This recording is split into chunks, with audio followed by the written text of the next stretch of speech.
What's up, my doers and duets? Welcome to another episode of Sports Science. Today's episode, we're going to be working on our lower legs, and I'm going to show you how I get around having tight hips and how I make sure that I fix that so I can get stronger in my legs, therefore getting better at my vertical jump. All right, check me out.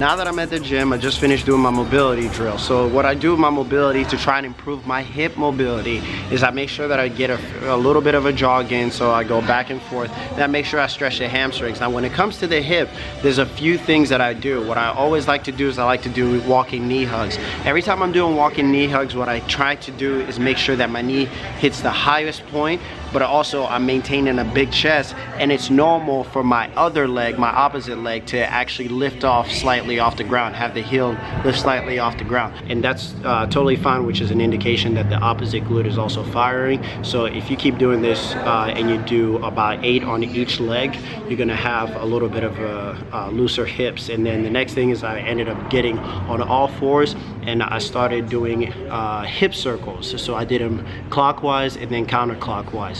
What you want to make sure is making sure that you're maintaining ground contact with both hands, and also staying still even while you're turning to do the hip circles, because if you do hip circles and you're constantly rocking back and forth, you're just you're not necessarily doing them correctly, and you're having to compensate in another way, which is also an indication that you probably need to work on your hip mobility. After I do a few of those walks, and then once I do the crossovers, then I'm ready to go. So if I'm not able to do any of that, then you know, can always trust the tried and true rumble roller. Yeah, the rumble roller, of course, the knobs and ridges are going to be able to get deep into the muscles, so I like to use this one while sitting on my butt, basically. So I just use this so that I can loosen up the my glutes. And what I do is I take one leg and I cross it over the other at the knee position, and I roll back and forth slowly until I really feel the pain area, and I just release that muscle soreness. And once I got everything going, then the next thing that I gotta do, deadlift are definitely gonna be very important for me in order to get stronger. So I'm going to be doing deadlifts. I'm going to be working on the gastrocnemius, so that's why I'm working on deadlifts, getting stronger.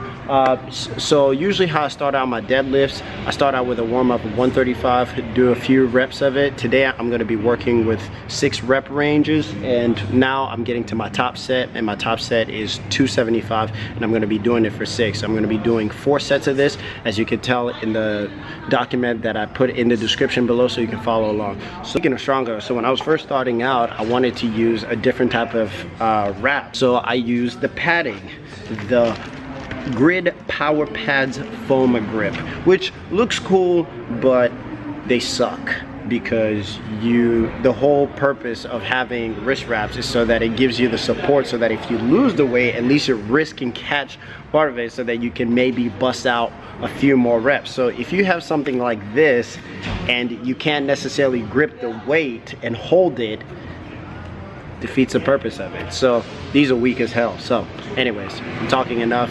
Let me get to this lift. Are you man enough, big and bad enough? Are you gonna let them shoot you down, shoot you down? I'm trying not to get frustrated.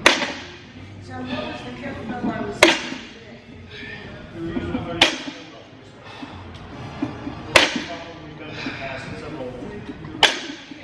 It felt really heavy. Much better. Alright, so now that I've got my deadlift in, I'm actually deciding to make it a little bit more challenging on my hamstrings. So how I'm doing that is I'm doing some step-ups, and I'm following it immediately with some Swiss ball hamstring rollouts. So the reason why I'm doing the step-ups, again, is to make sure that my glutes are firing right, and then also working on my hamstrings. The hamstring leg curls, I like them just because they're able to get more upper area of the hamstrings right before you reach the butt. So I like also doing, and I'm also adding to it by working more on a fatigue aspect of the hamstrings by doing Swiss ball hamstring leg curls. So after I do a number of these, the final thing that I'm going to be finishing it with is a terminal knee extension exercise using the green band. And the reason why I use this is because when I was mentioning earlier, I was having a little bit of knee discomfort. Terminal knee extension is helpful because anytime you have too much of your quads pulling on the knee, it assists in helping strengthen your hamstrings so that you can have a better balance, so that the posterior to anterior chain pull is even, so it's not too one-sided and you're having knee issues like I was experiencing. All right, so let me start off by doing some step-ups.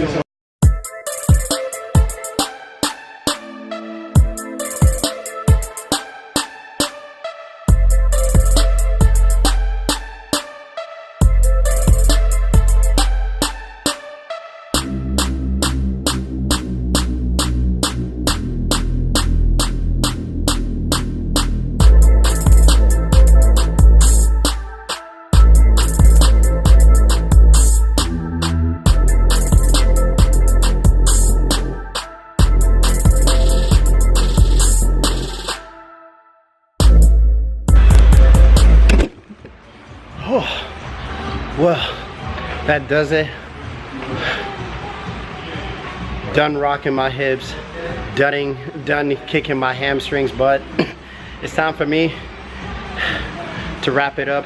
Hopefully you enjoyed this video. Hopefully you're able to learn some ways to strengthen your hips so that you can have much better hip mobility and get a better vertical jump. In the next episode, we're gonna go back to working on the upper body. We're gonna have a few more interesting things that I'm gonna add to, especially now that we're in the holidays, so that you can find a way to still get your workout in even while hanging around family.